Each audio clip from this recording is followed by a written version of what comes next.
All right. We'll go ahead and get started today. It's a little after 11 here. Hello and welcome to today's webinar hosted by Kendall Hunt Publishing. This interactive presentation for ethics for organizational leadership and management will tackle one of the most pressing leadership challenges, the growing ethics deficit. This webinar will cover a practical, proven framework for strengthening ethical behavior, building organizations, and ensuring ethical outcomes. Today's expert presenters are Dr. Dennis Patterson and Dr. Ralph Ferguson, authors of Ethics and Leadership. Dennis and Ralph both bring decades of experience in ethics education, leadership training, and organizational governance. A few things before we get started today. During the presentation, please feel free to use the Q&A and chat functions at the bottom of your screen to ask questions. I will be monitoring these throughout, and Ralph and Dennis will be answering any questions at the end. And as a reminder, today's webinar is being recorded and you'll be sent a copy in the next few days. At this time, I'm thrilled to introduce our presenters, Dr. Dennis Patterson and Dr. Ralph Ferguson. Welcome. How are you guys? We're doing well. We're happy to be here, and we want to thank everybody for taking the time out of their schedules to listen to us. Usually students have to pay to listen to what we say in class. So, but here we go. Here's what we're going to do today. We wanted to make a practical guide for achieving ethical leadership in all types of organizations. Okay, that's the goal. And we have a perspective we call the ethics deficit and value neutral management. My colleague and co-author, Ralph, is going to talk about value neutral management. I'll talk about the ethics deficit. And then we're going to finish by talking about the benefits of ethical leadership, why organizations are better if they're ethical organizations, if they make decisions that lead only to ethical outcomes, and they're led by people who are ethical leaders. So, Ralph, why don't you introduce yourself? Because you're clearly the more important person here. So, well, thank you, Dennis. I appreciate that. And also, thank you for being a part of our webinar today. We greatly appreciate it. We believe very deeply in what we've written as a book and that it will serve academics as well as private sector and government instruction about political science or government. It would also work well in ethics programs and business programs. And I want to share a really personal note to me about how important ethics is, and an event. It's not a digression; it's an experience. I was working for myself, my company, and I was down in Bolivia, and I made a deal to assist some Aboriginal people down there, the Cachawa and Amaya Indians, and a project. And then, as a result of that, I was invited to go to their ecological lodges called Shalalan. And mind you, I made a good deal. They were happy. I was happy. And I probably should have just got on an airplane and left. But I agreed. So I had to fly to a place called Rinabaca that reminded me of an old West town. And then we got on a little boat and with a guide, of course, and he was going to take us, myself and my associates, to this eco lodge business that they had developed. So we get on the boat and we start up what is called, I believe it was the Beni River, if I remember correctly. We start up the Beni River with our guide who knows the river. In about maybe an hour, we got caught in a sandbar. And he couldn't get the boat off the sandbar. So we sat there for a few minutes, and of course, I'm looking around, and I'm seeing carcasses on both sides of the river, the beaches of the river. And my curiosity was, well, God, what happened to those animals? And he said, piranha.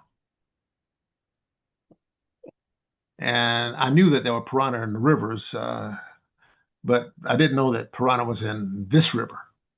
So we go back and forth on the sandbar, my wife and I and my associates. And he says, okay, I can't get it offside. We got to wait for the tide to come up again. And And he said, that would be bad. And I said, well, why is that bad? He said, because it'll be dark and other predators will be out. So I said, oh boy. So he said, the answer that we must do is you guys, it was another gentleman with me, have to get out and help me push the boat off the sandbar. So I looked at my wife and the other lady, and I'm thinking, gentleman's call, the gentleman's standard is that we get out and do this. Now, the water was about waist deep, and piranha don't have a feeding time. And you don't know they're there till they're there. They're there. So I'm thinking, Ralph, you should have got on an airplane, man. You really should have got packed up. So anyway, we jump out in the water, and Hector and I, my friend, we both looked at each other and said, should we ask the ladies to get out too? And that was our ethical dilemma, because we were trying to push the boat. We did, got up sandbar, we pushed the boat, and we got the boat off the sandbar. We got back in the boat, and and I looked at my wife. I said, darling, why did you not offer to at least get out to help us? She said, that was a man's job. So what we had come to in this particular instance, and it was a business trip, was that the conventional logic was that there are certain things that men do,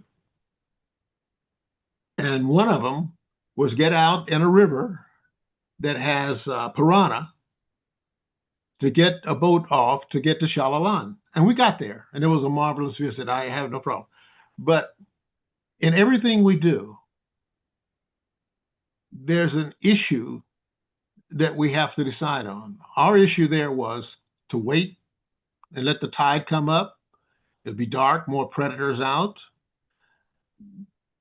To ask our wives to get into the water with us, or just get out and push this boat until we can get it off the sandbar. So there were three ethical issues that we had to deal with, and all of them depended on what we concluded we needed to do next. So our sound logic was, let's get this thing going. Let's get this boat off the sandbar. Let's get to Shalalan, and then let's get on our plane and get our butts back to the USA.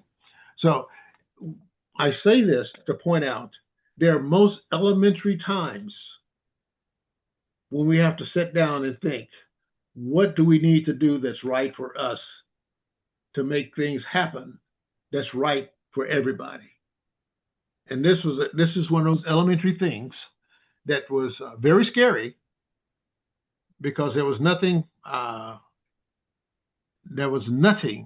about getting off in a river where you knew piranha travel up and down looking for food.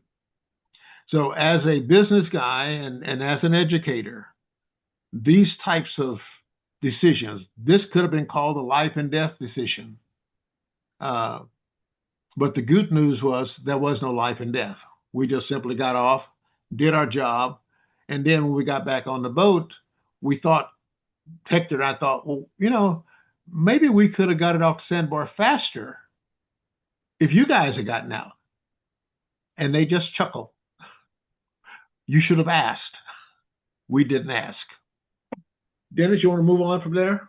Yes. I can't follow up with that story. But I've been teaching public administration, leadership, and ethics for over 20 years at my current university and my previous schools of Michigan State and University of Wisconsin at Milwaukee. And I've been teaching this, and we finally decided I really have not been as happy with what I was teaching, and we decided to write this book. Now, I'm originally an Asia specialist. I've lived in Japan, I worked in South Korea, and I've always been struck by we really focus on cultural differences. But I think ethics, and what I have found in the way the discussions that I've heard with people, we may express things a little differently because the structures of the languages we speak, but ethics is the universal thing. And I hope you find that what we're offering here with this book confirms that. So let me move on. The first part is our approach to, we want to give a practical guide so that, there's no ambiguity. You know how to solve the problem, like, pushing the boat off the sandbar. That's an important thing, right? So, because you're going to get going and you're going to stay there a long time. You don't want to do that. So our approach is what we call the ethics deficit. So let me just start. And I start from a quote from my colleague and friend. Ethics is the unrealized capacity of human beings to do good. That's a great quote. I love that quote. And we've tried to build on that. So, ethics deficit. You're a professor. You're a public administrator. You're an engineer. You're a doctor. You're an attorney. You have codes of ethics. There are codes of ethics everywhere.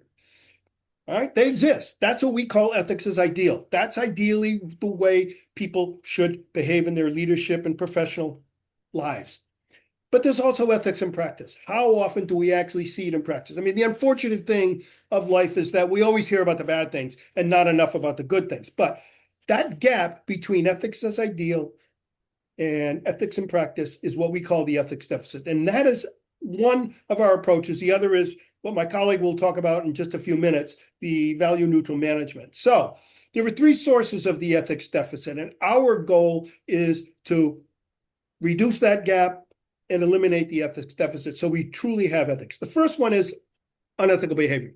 And what we ask, we begin with, why do decision makers sometimes behave unethically?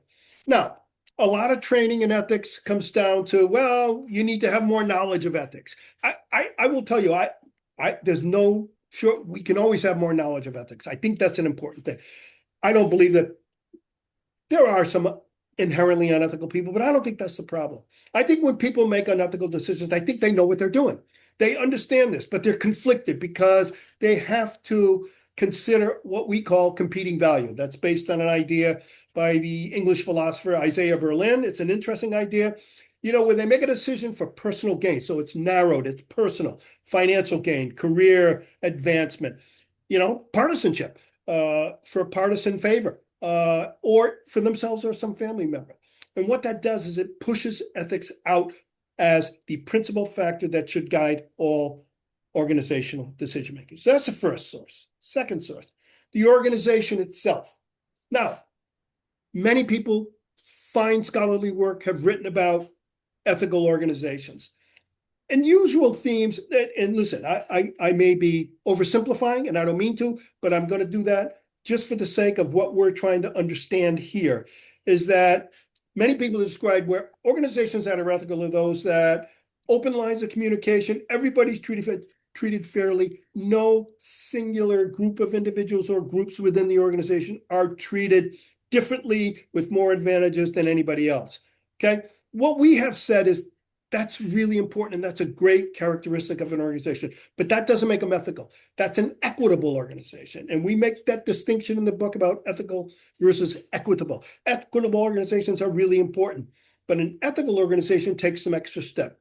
It makes sure that all decision-making has ethical impacts, and second, that it encourages, it doesn't reward unethical decisions. It actually discourages that so we can advance ethics from top to bottom. Second source. Third source, unethical outcomes. And this is where Ralph mentioned that we talk about the Flint water crisis. The state of Michigan appointed a board to run the city of Flint, as you all know, right? I don't think that they were purposely unethical, all right? They made a decision because they focused on a very narrow range of criteria. Fiscal health for the city of Flint. That's all they cared about. And when they rendered the decision to switch the source of water to the Flint River, they didn't consider broader impacts. This is what we're saying. Unethical outcomes, you must consider the broader range of ethical factors. Health of the citizens of the city of Flint. So these are the three sources. When you don't do that, when you narrow the base of decision-making about how you evaluate progress toward a goal, as opposed to a broader base of ethical factors. Now, okay, that's the three sources. We discuss each of these. And what we're trying to do here in the next part of this is my colleague who created this idea of value neutral management is going to show the unifying power of that and how that kind of puts this all together in a broader context so that then we can go talk about the advantages of having ethical organizations and being ethical. Shall I go to the next slide, my friend? Yeah. Here's where we are on looking at ethics in organization and in leadership is we have to understand that when we make a decision that we believe is the best decision for the community or for our organization, that when we get to that point of saying this is what we're going to do, we've got to think another step. Let's analyze what we've decided to do. And this is one of our failures, because what we do is we seek or accept that, hey, we've got a rational decision. This took a team to get us there. And oftentimes the notion of the team is that nobody is liable if something goes wrong. We have to invest a step further at looking at our leadership, our team, and our product. We have to look at it more, because what we do when we ignore certain components of what we're doing in a rational way, we're moving to our conflict of interest. And when you're part of a group, you should see immediately when conflict of interest is beginning to take place. Oftentimes, it's someone on the team that's bringing in personal interests, have a friend that contributes, or they compromise on something that half the team disagrees with, and no one wants to take any further action to solve the problem as to why we've come to a decision effectively. However, no one has an interest in analyzing that decision. And this is what is frightening. And it is frightening because we know better. We know better. I've worked in the public area when I was a director of the Ethics Center for Texas Tech University. We ran program after program. We had a global ethics day. We had a student ethics program. We actually moved the program out into the community so we could show the community how we think about ethics through our ethics center at Texas Tech University. And this should be the goal, is that when you see the sign, the signals that there's a conflict of interest, you need to look at moving on. You need to look at trying to say, we need to step a little bit down the line. We need to do a little bit more. Let me have the next slide, Dennis. You betcha. Yeah.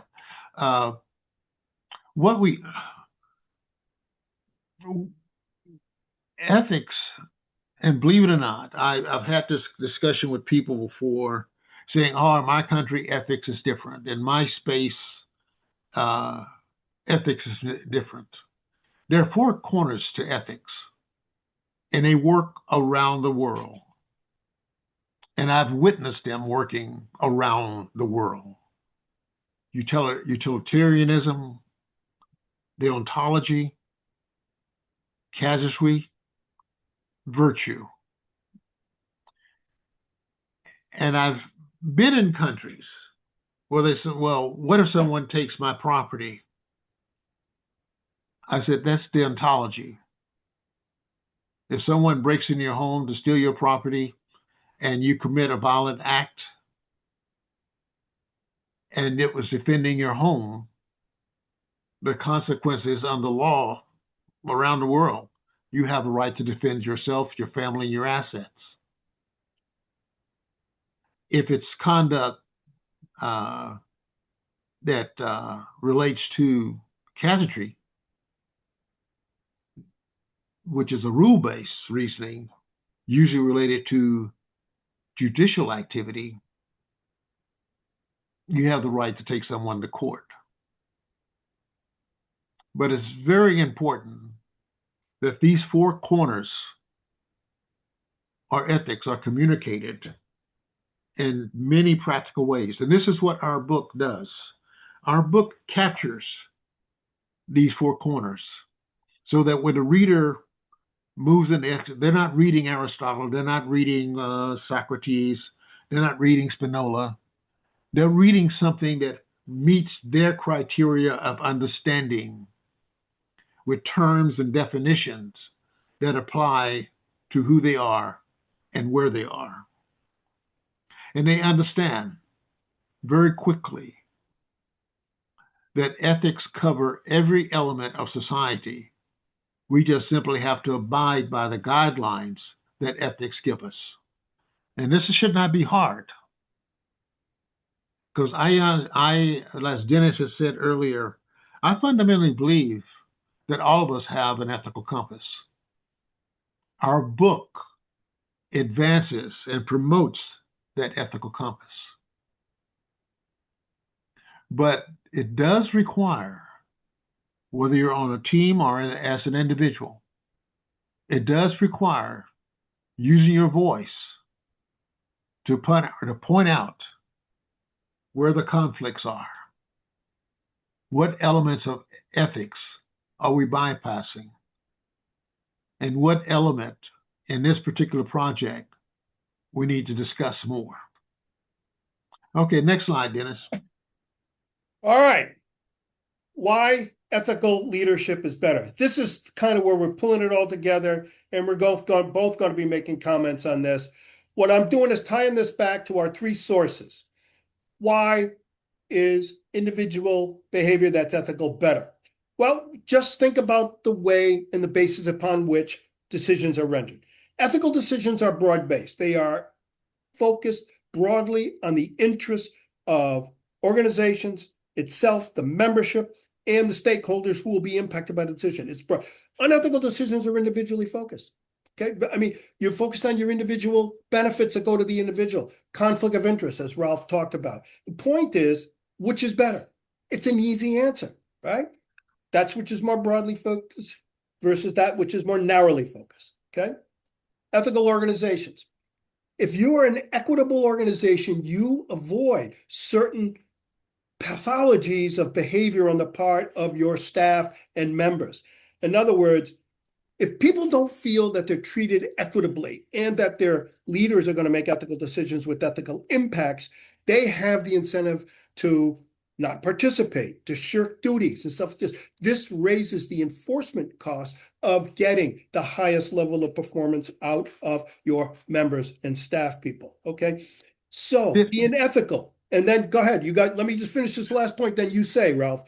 Pathologies promote inefficiencies, ineffective organizations, higher compliance costs, and performance disincentives. We want to avoid that. Go ahead, Ralph. What I want to point out that's part of our book as well is that we provide a lever so that people can take action. If you see incompetence, if you see misconduct, if you see malfeasance or misfeasance or nonfeasance, these are things that require people to understand and see and feel and act on. In our book, we message that by introducing the feasance of nonfeasance, misfeasance, malfeasance, by introducing this into the ethics line of study, it strengthens and builds and enhances students to think, and also business partners and team partners to think that if we don't do what is required of us that protects all of us, then there is a liability that we have to face. And this is part of what we're including in our book on ethics and leadership. All right, that's what I want to cover, Dennis. Thank you. All right, and then the third, ethical outcomes. You want your organizational decisions to be attendant to ethical outcomes, not unethical ones. Why? Unethical outcomes can give you short-term benefits. If you think about the way Enron did certain things, like manipulating its accounting procedures so that the value of the company would remain high and they could attract more capital. That worked in the short term, doesn't work in the long term. Company's gone. Okay. Boeing, okay, cost savings for parts that are very important for the new 737 MAX 8 that were optional as opposed to, excuse me, that were, standard equipment. Long-term costs, short-term gains financially, long-term costs. It's always better to have ethical outcomes. And one of the things that I want to take and contribute to what Dennis is saying, I bring up the legal aspects of it because in my history, I'm a former judge, and I just can't help myself. So what I want to bring up is that we have to understand that when you go to these shortcuts or these conflict of interest, and you bypass important steps just to save a buck, you become culpable. And culpability is that you intentionally, knowingly, or recklessly, or negligently, criminal negligence, you practice something that shouldn't be. You brought something into the decision process that shouldn't have been brought there. And as a result of that, I think the Boeing point that Dennis brought up is excellent. You don't put a feature in there because somebody doesn't pay for it. Well, then you have accidents. And then in the discovery process, culpability shows up. In our book, we make certain that people that read and use the book, either in business or in the public sector or in a university, that those students gain this knowledge of understanding that culpability is not a good thing. And that when you're working on a team in a business or working on a project, you want to make certain. And if you're working on, as an example I used earlier, because I used to do consulting work with a company that hardened steel. Steel is hardened beyond 1,300 degrees Fahrenheit. I think it's 1,350 or 1,360. So if someone sells you steel that is hardened at 650 Fahrenheit, you're going to have a problem very quickly. So we have to take and force ourselves in best practices to always want to have a 1,350 above Fahrenheit in our minds and in our work. We're not interested in the shortcuts of culpability. And the reason that we want to have this is that for the community of business, for the individual, for the public sector, doing what's right not only protects the individual or the company and the organization, it protects that public that we honor and that we have agreed to serve as individuals with jobs of responsibility where hazard may persist.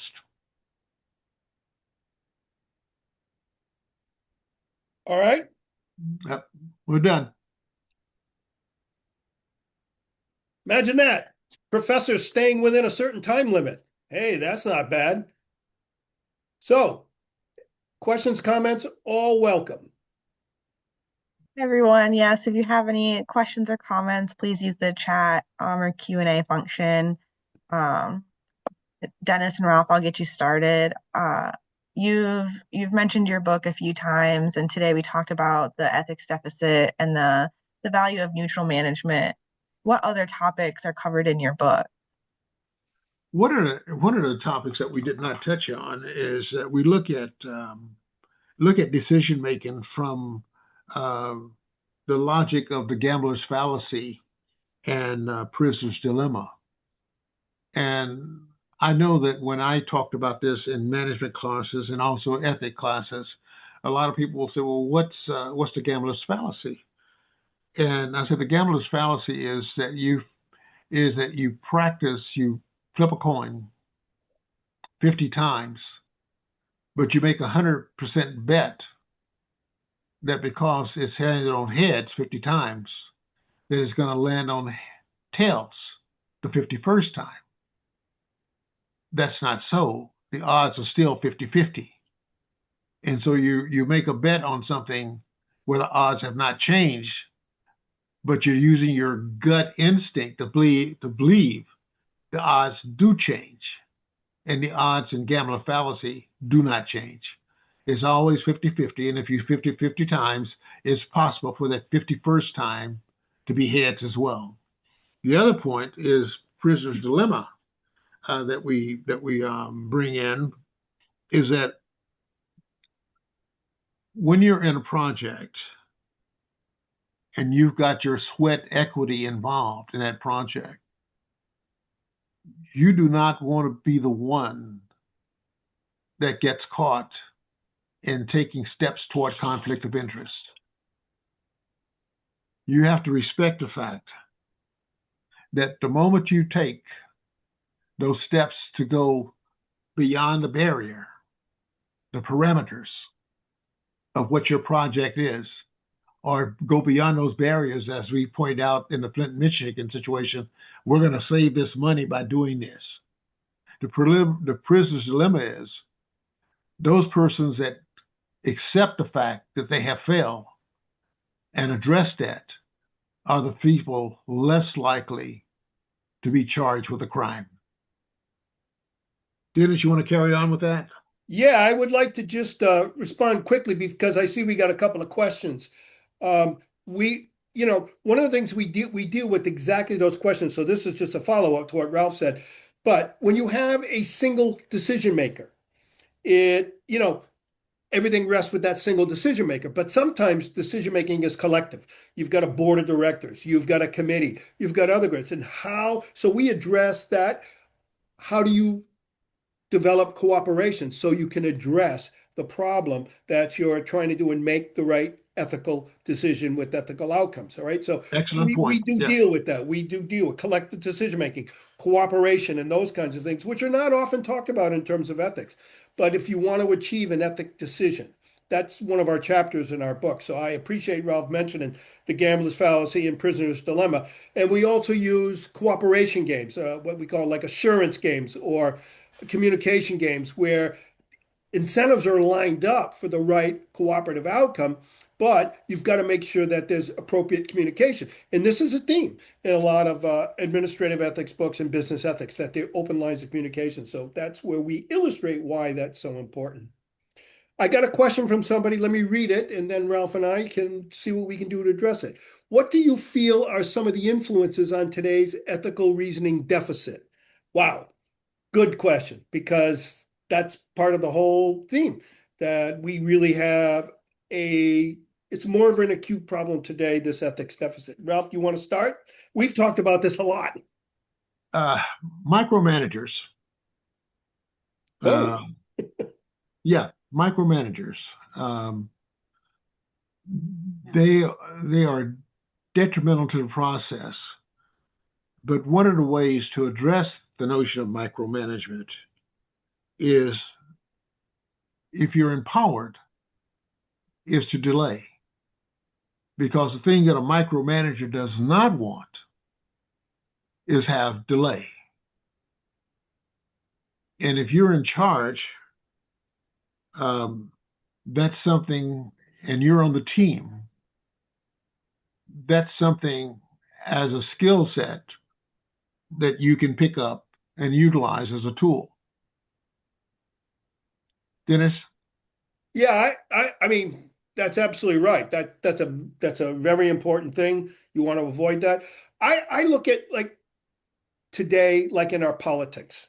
Okay, I'm not saying anything, insightful when we say our politics is very divided. Everybody knows this, but we have to teach, when we teach in our classes, I have to teach people on both sides of the aisle. And I have them. Okay, I've had in one class people who work for Bernie Sanders and someone who is currently on the staff of Ted Cruz. Okay, so we have to teach both of them. So here's my sense. Why are we so incentivized not to cooperate? Like, you don't even have to accomplish anything in some sense. It's the old book by David Mayhew, the electoral incentive, the Congress and the electoral incentive, where all you have to do is take a position. I mean, you don't even have to cooperate. We have got incentivized certain pathological kinds of behavior.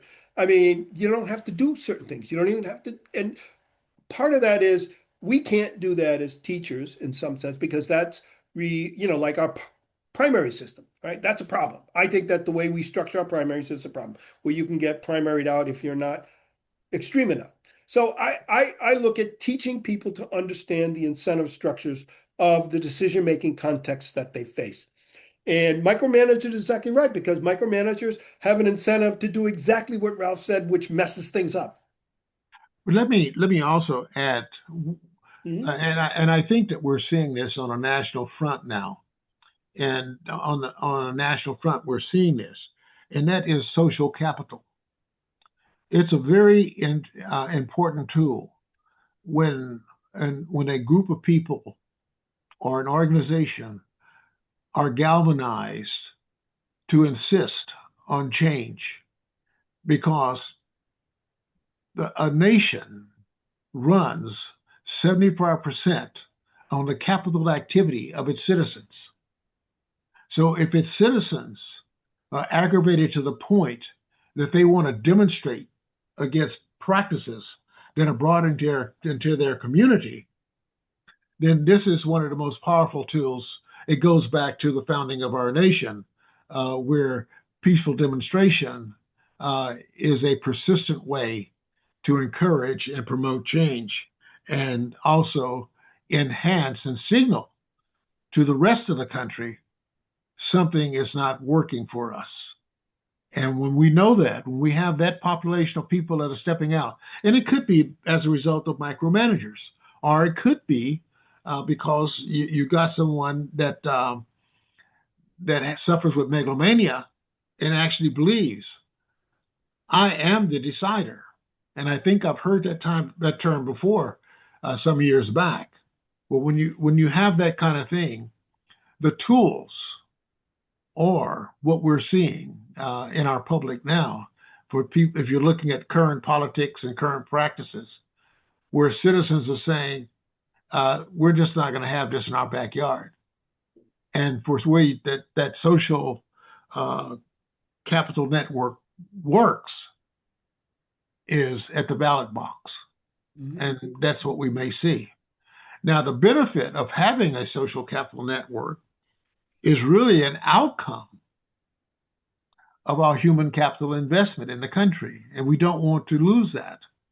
People going to college, completing high school, going into vocational skills, getting specialized training, and understanding the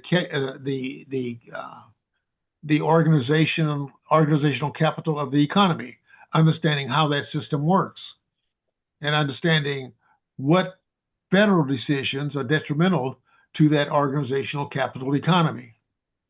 Because right now, for the last 50 years, I remember correctly, it was called Ricardo's component theory, if I remember correctly. We engaged the world into a modern society through having components of materials developed around the world, so that ideally no one was truly left out and everybody had something in which they could advance in their country and advance their markets as well as advance our markets. We don't want to derail that system because that galvanization of that system gives us an ethical market where we do have utilitarianism, deontology, casuistry, and virtue, where we have those four corners of ethics working around the world, so we have a shared value system on what we are and who we are. And that means that we're not going to be endangering ourselves to demagogues. We're going to take and lean forward on methodologies that bring us together, not separate us. And this is a strong ethical message that's being delivered around the world right now, and especially being delivered in our country. Dennis, you want to add anything to my remarks? what I would say is we need to communicate clearly and understand. If we're going to teach ethics, like we've talked about, ethical behavior, ethical organizations, ethical outcomes are better. They provide tangible, verifiable benefits that unethical decisions, unethical organizations, unethical outcomes will never provide. This is it. And this is the message of the book. And we try to demonstrate that on those three levels, plus with the unifying theme of value neutral management. It's better. And that's what we need to communicate. And I think, it's when things get extreme, that's when you begin to see divisions. Like, look at the partisan divisions. You see a lot of people lining up on both sides of the aisle. But now, like, take the issue of Greenland and the notion that military action is not off the table. You see defections and you're hearing things. I mean, the idea is I wish we didn't have to have certain things be hit certain extremes, right? Certain kind of go to the tails of the distribution, so to speak, before we begin to say, wait a minute, maybe this isn't the right thing. And how can we help when we teach? Because this is what we do. We're gonna train our next generation of leaders in the classroom. How do we teach them to be more sensitive to what it means to be ethical and why, and capture the benefits that's going to be attendant to being ethical on those three ways. I think that's as simple as we can put it. Any other Well, questions? yeah. It does not look like it. I didn't see anything else in the chat box or then the Q&A. Yeah. Well, thank you, Dennis and Ralph, for this, lovely webinar. For all of the attendees, you will get a recorded copy in the next few days via email, and then a link to Dennis and Ralph's textbook. If you would like to check it out, just let us know. Do you guys have any closing remarks before we sign off? Just expression of thanks for everybody taking time out of their busy days to listen to us. I know the semester's starting. And I want to add to what Dennis is saying is that I'm very grateful that you had interest enough to listen to talk about us talk about the book. And ideally, when you return to your offices, that something emerges that you feel that you need to reach out to us again and ask more questions. We are available. Because right now, in our own nation and also in our university system, we have to be really thoughtful and considerate of our First Amendment. And we also have to be thoughtful and considerate in our business and also our public activities, that we're thinking about the well-being of our citizenry, not the well-being of individuals in our citizenry. Thank you. Thank you. All right, everyone, have a wonderful Friday and enjoy your weekends. All right. Bye. Bye. Bye-bye.